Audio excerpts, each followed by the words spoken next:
All right. Good afternoon, everyone, and welcome to the weekly North Carolina Central University football press conference with head coach Trei Oliver.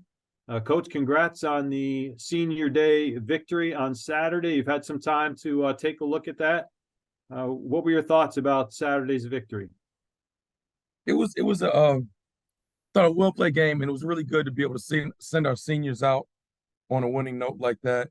Um, we got up on them at halftime, and I didn't think that we played sloppy ball. A lot of times when you get up, you kind of struggle finishing the game. But I was pleased with how we played in all three phases. A couple things that we would like to clean up, but a lot of records were broken, and great crowd out there, and it was, like I said, it was great to send those seniors out and you out the right way, Kyle. Yeah, appreciate that, Coach. And if you could talk about senior day and this senior class and what makes this group so special. This is 19 class. This was my first class that we brought in when my first year here in 19. And those guys really brought into the culture. And they're good young men, good student athletes, excel both on and off the field, have been outstanding in the community.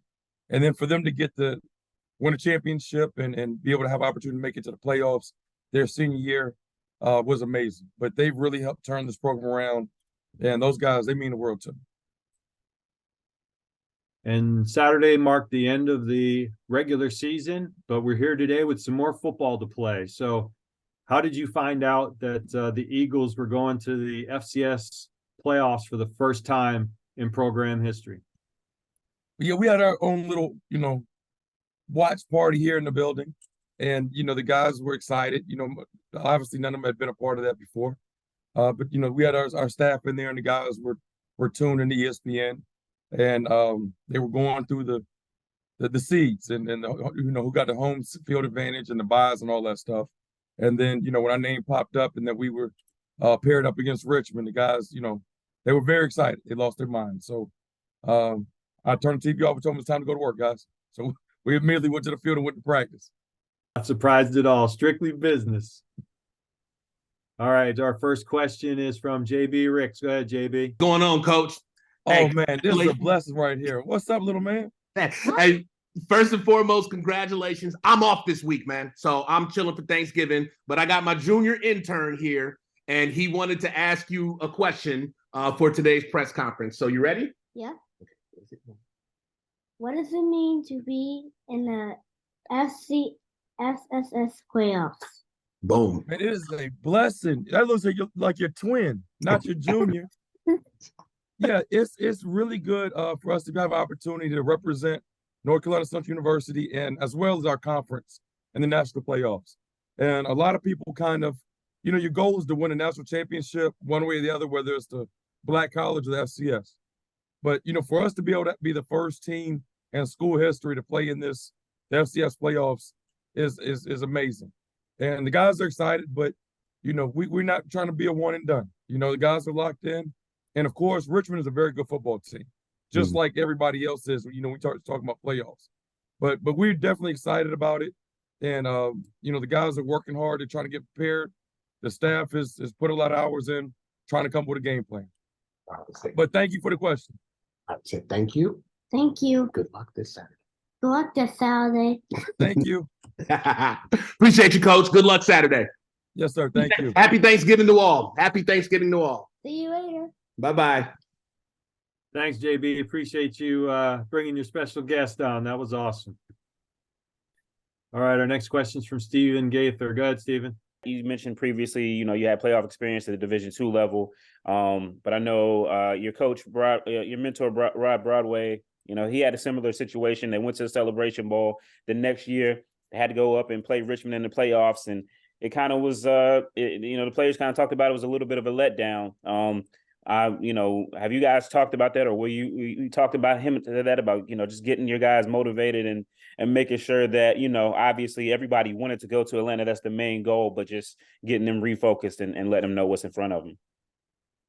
Man, let me tell you this, Stephen. It's when you talk about a Celebration Bowl, obviously you'd have to have a unbelievable record in the within the conference. But I wouldn't trade this experience in for the world. And I told you guys back, I guess 4 or 5 weeks ago, when we're about to start conference play, I would rather be 0-5 and win 6 straight and win the conference and go to the Celebration Bowl because, that'd be Black College National Champions. But I'm not going to complain to us sitting here 9-2, and we were one of 24 teams selected in the country to go play for compete for the national playoffs. So we are definitely blessed to be here. We're excited to be here.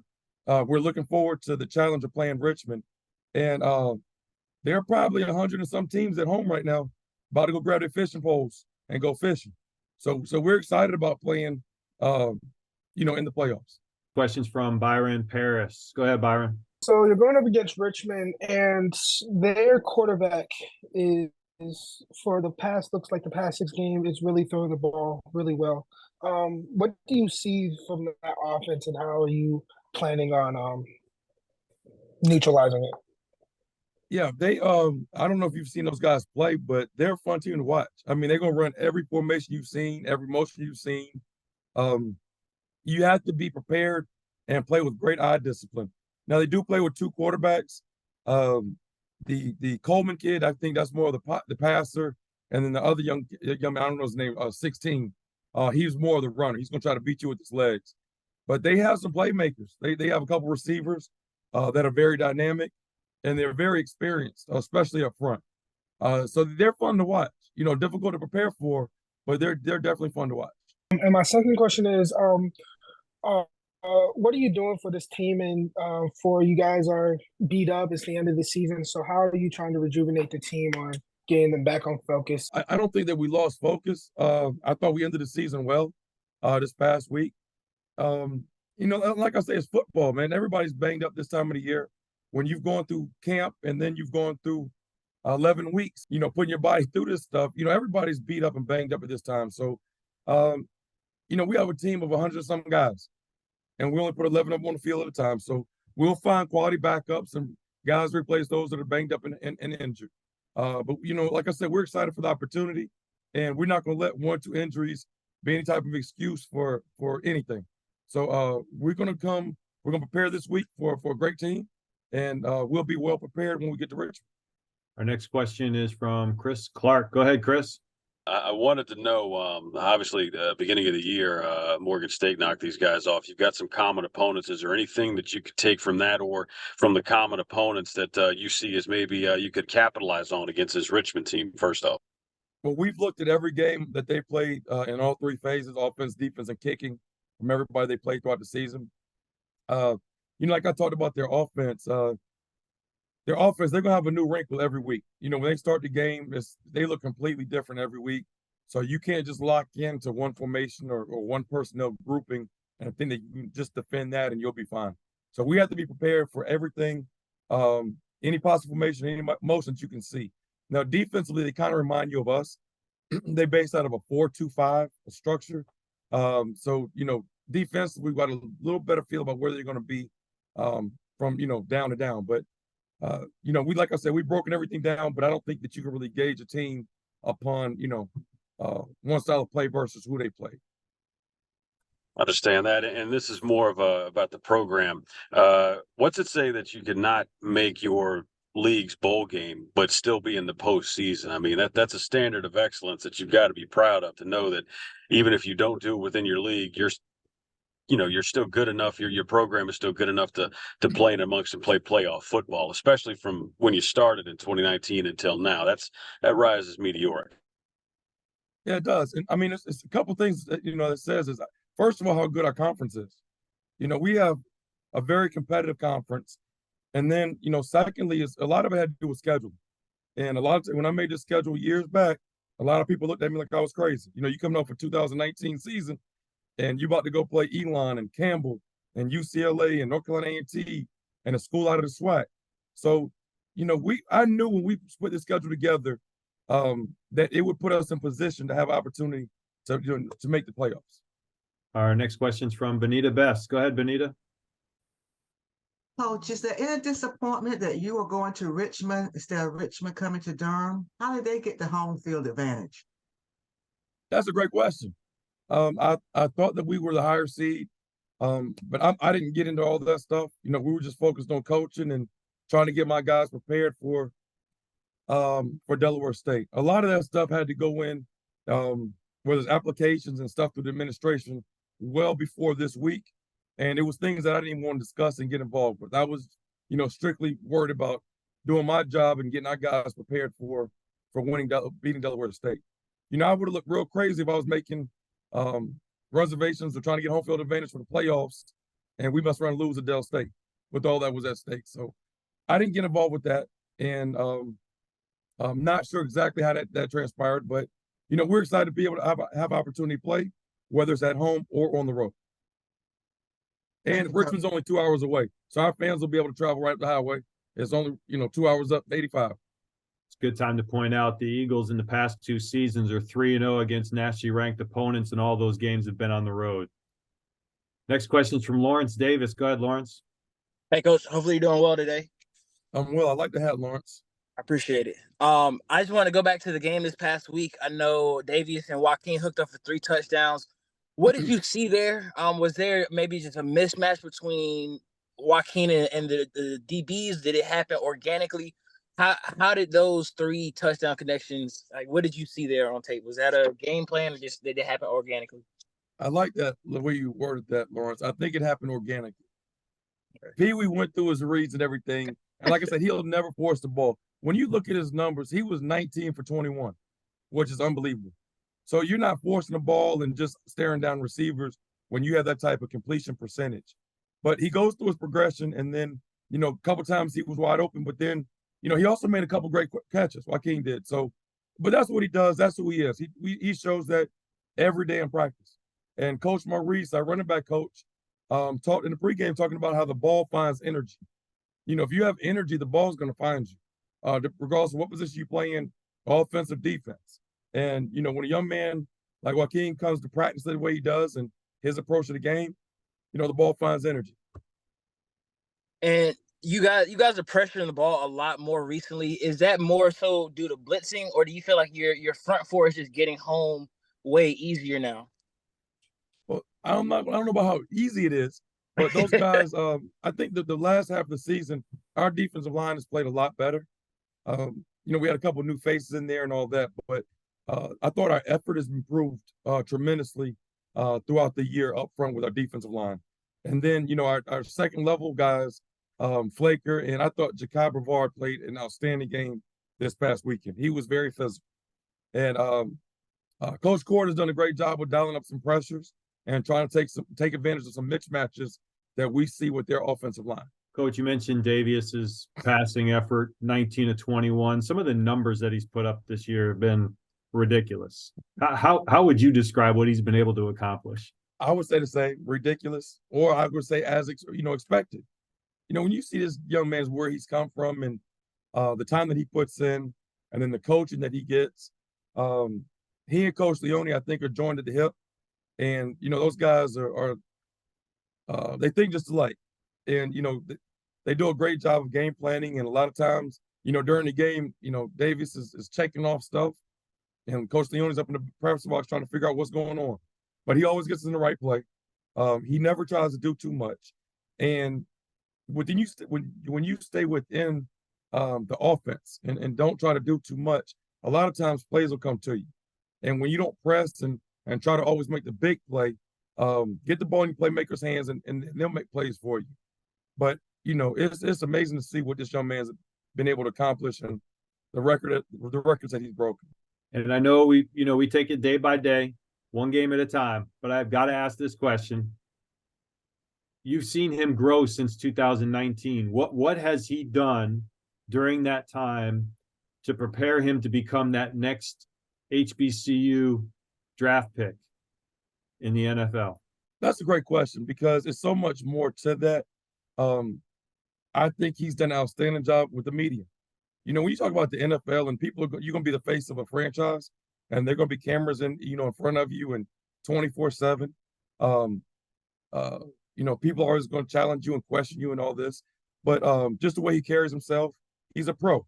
And when you see the growth, not just on the field, not just in the classroom and the community, but go back to 19 and let's look at the media, all the interviews. And he's worked just as hard in that area as he has on the field. So I tell people all the time he's a pro. with everything, and he could be the face of any franchise. Appreciate that, Coach. Our next question is from Caleb Veal. Go ahead, Caleb. Hey, Coach, pardon me if I ask a question that's already been asked. I had a little phone issue there, but looking at Richmond, and I heard what you said about how they bring a lot of different packages in. Just what is your main focus on taking away what they can do best? Like, what have you seen, if you've watched any tape on them or the tape that you have watched, what have you seen that you say, okay, well, this is what they cannot do against us? No, they can do whatever. I mean, I'm not going to say what they can't do against us. These guys are good, man. And, I mean, this is a program. They've had 12 playoff appearances, and they've won a national championship. This is our first time being here. So I'm not going to sit back here and say, oh, we're going to shut this down or we're going to shut that down. But I do know that we cannot beat ourselves. And when you start talking about championships and playoffs, you know, a lot of it is not just about your opponent, it's about you. And we talk about Eagles can't beat Eagles. And you must play disciplined football across the board. You must limit the penalties. You must limit the drop passes. You must limit the missed tackles, things of that nature. And that's how you give yourself a chance to start winning playoff games and championship games. All right, our next question is from Stephen Gaither. Go ahead, Stephen. Yeah, Coach, just one on Davius one more time. I mean, obviously going to North Carolina Central, you know about the legend of Earl Harvey, and he's able to surpass so many of those. Your first quarterback that you brought in. Just talk about, what that means to you as a coach to be able to have a guy to come in and touch some of those records that seem like they were untouchable again, knowing the history of what he's done there. Well, obviously, I have that eye when it comes to recruiting. When I recruited this young man out of high school, there was no doubt in my mind that he would break all these records, No, Steve, I'm messing with you, man. It's for you to be all time at anything, and we've been playing football here for, years, decades. So for you to be all time in anything, man, is just something special. And at the end of the day, for him to still be as humble as he is, and that's what it's about, being around good people, and I think God blesses good people. That's favor. So I'm again, I just kind of run out of words and adjectives and things like that to describe him. But he has taken down some giants, though. Brad McAdams, Malcolm Bells, Jordan Reeds, Earl Harvey's. It's some great legends that have come through here, and for him to be able to be the all-time now is great. That's an honor. Since Davius is coming up next, Coach, you've said so much about him. I got to ask, is there a personal story that you can share about Davius that we haven't heard before? A personal story? Ooh. I talked about the haircuts. We talked about me flying down there and I had to go see him. The coach wouldn't let me sign him without the head coach being out to see him. Yeah, you got to dig a little deeper, Coach. You got to dig a little deeper. Jeez, you going to put me on a spot like that? Well, I got one. Chris Clark probably didn't know this one, or Bonita. He was a very, very good tennis player coming out of high school.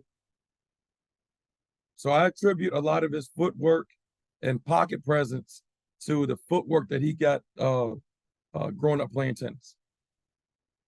See, there you go. I knew you had it in you. That's what cost you right there, though.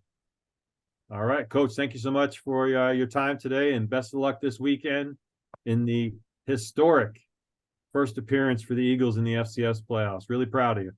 And the historic last day for my main man, the GOAT, Kyle Serba. Kyle, I appreciate you while you signing off this evening. To everybody that's covered us, man, thank you all. I wish you all a happy Thanksgiving. Davius, thanks for joining us. Appreciate the time. Appreciate you having me. So we're going to jump right in. We just talked about the records that you've broken.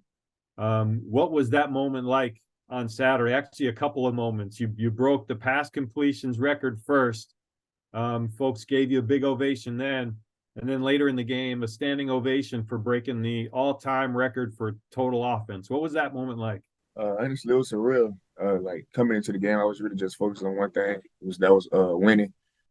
And like when they announced it, when it happened, it was like I had to take some time to process it because I didn't even know like I was even that close to breaking it or that it was even going to get broken that day. So it was just like kind of surreal. And if anything, I was really looking just forward to Levo breaking his record because he came up to me early in the week, said, "Hey man, we need to score like 80 points. I need like 12 points to get the record." So I was like, "All right, bro, I'll go out there and do the best I can." So as far as record wise, that's the only record that was on my mind. I was just trying to help Levo out and not knowing that I was gonna be in the same position that day.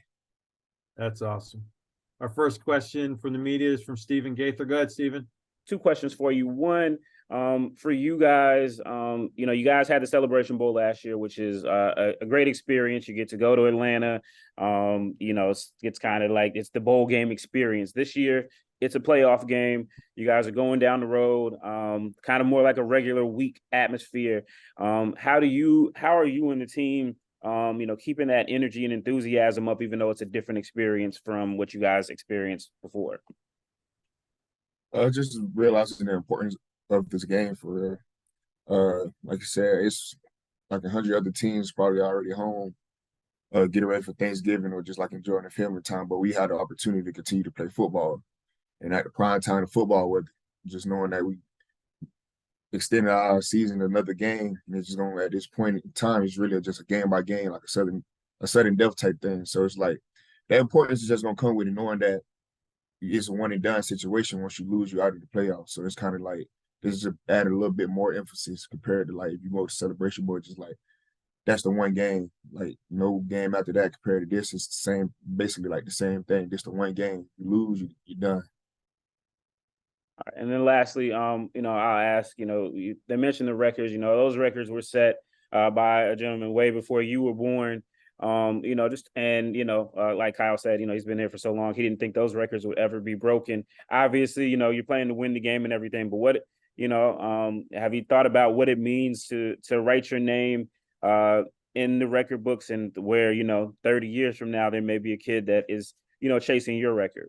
Yeah, it's just a big testament to God, man. Just all the faith and belief I put into him with my situation and just me coming to college, as far as just taking it day by day, just trusting his plan and what he has for me.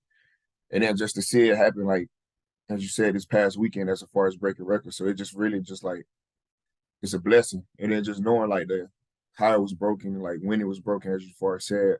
I mean, like you said, it was way before I was born by somebody that is a North Carolina Central great that will always be talked about in football history, especially at the quarterback play. And then just to know that I'm now a part of that history, and then just like later down the line, like you said, maybe one day the next future quarterback will be trying to get with the record that I got. So it's just like, just a blessing to add to that history of Central and knowing that I'll always be a part of it.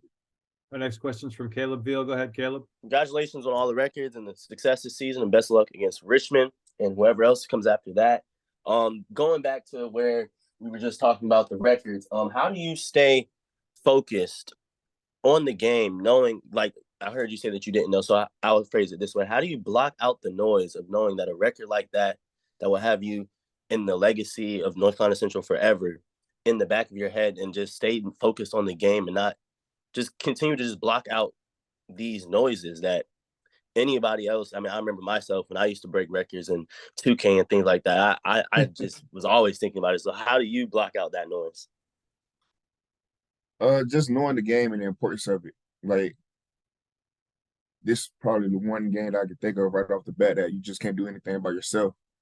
So just coming to the game, just like knowing it's a team sport, and then like the reason we're out there playing is not just to break records or anything, it's to win. And then just knowing like the importance of that as far as for myself and my coaches and my teammates, that kind of just like helps me shift my focus and just not worry about the individual things of that nature. It's like, I know I got a lot of people depending on me, as far as my teammates depending on me to go out there and put my best foot forward to put the offense in this team in the best situation possible. So it's like that kind of overrides everything individual wise to me, as far as just being able to go out there and help my team win. Yeah, that's a pro. And secondly, Kyle had asked Coach Oliver about a question. I mean, something that we may not know about you, and that was that you played tennis. And I rave about your pocket presence and that how aware you are of who's around you and how you can just keep moving up in the pocket and always seem to make the right play. Just growing up, who was your inspiration in football to be able to just manipulate the pocket the way you do? And also, who did you watch growing up playing tennis? I guess I get the easy one out the way. Tennis wise, I really didn't watch much tennis growing up, honestly. I really just played like within high school. And at that point, it was kind of just like I had some friends that played, and then at the time, the coach of the football team was the coach of the tennis team. And then he was just kind of trying to tell me the resemblance as far as tennis has to relate to football and that. And I wasn't really doing that as far as sports wise at that time. So it was just like, it was just kind of just trying something new, and then just ended up falling in love with it. And as far as football, I really just got into playing football because my older brother and my friends, they all started playing like either a year or two before me, before I kind of got in. And then just as far as just like growing up and watching football, watching different quarterbacks, kind of like I never really had just like one specific quarterback. If anything, it would have been probably Tom Brady, because at the time, growing up, I liked the Patriots, and then that's when he was doing everything he did in for football and history and stuff. They're just seeing all just like the different type of variations of quarterbacks, as far as like Tom Brady, or just like going back and watching Cam Newton or Robert Griffin or Marcus Mariota, or like it's just like a handful of things that you can just pick and choose from each quarterback that I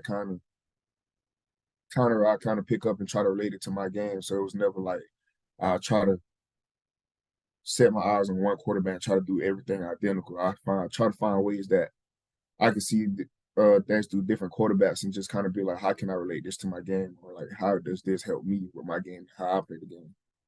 Our next question is from Chris Clark. Go ahead, Chris. Thank you very much, Kyle. I appreciate you being here, or else I don't think I'd be able to talk to Davius, actually. So thank you for being here. But also, you realize now we're going to have to play tennis as well as catch rabbits. You understand that, right, Davius? That interview. Okay. Just so we're on the same page with that. To the question here, what's it like to be a part of a program to rebuild it to the point where you miss your main goal of making a bowl game, but you're good enough to be in the college football playoffs? That's not everywhere. That's unusual.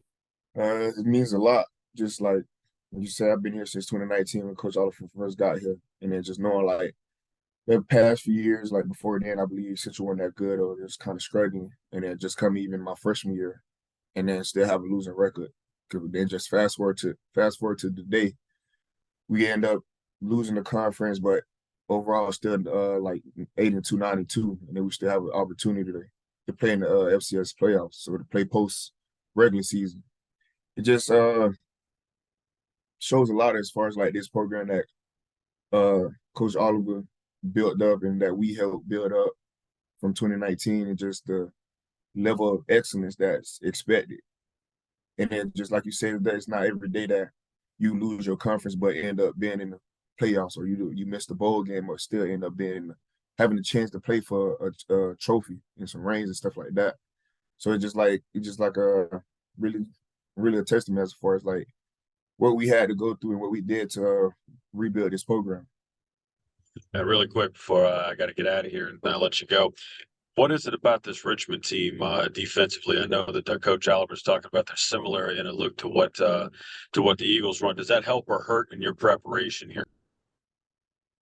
Kind of helps, because it's like, I mean, I've been playing against the defense for forever, so it's kind of like I kind of know the ins and outs of a 4-2-5 defense or what to expect, but at the same time, you can't really just relay everything that I know about our defense to their defense. They got two different defensive coordinators who are with two different mindsets, so they still gonna have wrinkles or run things a little differently compared to our 4-2-5 defense. So it's gonna just be like really just make sure we just take it in like each and every week, like we always do, as far as preparation, watching film and trying to pick up on those things that they do different from our defense. But I mean, it'll help to some point, just like if they play their safeties the same way we play our safeties or something like that. But at the same time, they're gonna have wrinkles that we're gonna have to pick up on. All right, our next question is from Benita Best. Go ahead, Benita. Davius, going back to Celebration Bowl versus the playoffs. Even before the game, Central still had a chance to go to the Celebration Bowl, depending on what Howard did. So with the Celebration Bowl, you have a month so off. You can go home for Thanksgiving, be with your family, etc. But then quick turnaround, you realize you can't go home for Thanksgiving because you have a playoff game. How big of an adjustment was that when you realized that you're going to have to be practicing this week instead of going home because you're going to be playing out this weekend? I mean, coming into this game this weekend, we kind of already knew what was at stake. As far as us playing the Celebration Bowl wasn't really set in stone. We will have to depend on another team to decide that fate for us. So it was kind of just really this whole week they just said we can't really control the external factors as far as if we go into the Celebration Bowl or the playoffs of X, Y, and Z. Only thing we can do is just like kind of control our destiny and put our best foot forward. And that was at that point was winning this game. So then really just focused on that, won the game, and then as you can see this past weekend kind of fell short as far as Celebration Bowl wishes. And as far as your question, as far as the adjustment compared to we were thinking maybe we'll have a month or so before the next game compared to having a week. I feel like it kind of helps us because coming out bye weeks or extended period of time or not practicing, you can either go in two directions. You either can come out coming out stronger or come out a little lackadaisical compared to when you come in like right next week, like in like another regular week or another game week. It's kind of like you still in that mojo, you still in that groove as far as playing football. You don't have to come back and get to practicing and have to knock off the first few days and this and that. As far as practicing and getting back to the basics, kind of looks like we're back. We just played a game, so it's just like another week for us. We don't have to come in and worry about, oh, is practice going a little sloppier, this and that, because you got to knock off some dust, or it's things of that nature. It's kind of just like, all right, we know we just finished the game this weekend, got another game next weekend. Let's just go ahead and put our head down and get to work. Davius, this team celebrated their seniors. You were part of the senior class, potentially your last home game inside O'Kelly Riddick Stadium. As you look back on your career, what is it that you think you'll miss most or that you enjoyed the most about your playing days at O'Kelly Riddick? Anything, it's going to be my teammates and just like all the bonding things we had over the years, no matter like what it consisted of. Just like times that, like I said in previous interviews, sometimes after practice, we'll sit on the sideline and talk for an hour or two before the equipment staff have to come out and say, hey, come on, y'all need to change. We gotta watch to get ready for the next day to go into the calf and just being in the calf, just laughing and joking. Or being in our dorm room, they come into my apartment, I'm coming to their dorm rooms. Or if it's just like the team bonding things that we did over the summer as far as going to Adventureland, to playing mini golf, go-karting, laser tag. If anything, everything I put up within these last 4 years at Central is going to be the bonds that I created. And good thing, the bittersweet moment about that is it's like the bonds are so strong that they're never going to fade away though. So it's kind of like a lot of these guys that I've met throughout college is going to be whenever I decide to get married within like the next 20 years or whatever. So whenever they're going to be there. I'm going to have guys that I play with, that I can call my brother, I can call family, that I can call on in times of need or in times of joy. Just those bonds just really signifies what it means to be a part of this team, what it means to be at Central. And that's probably one of the most important things I take away from being here with the last 4 years is the relationships.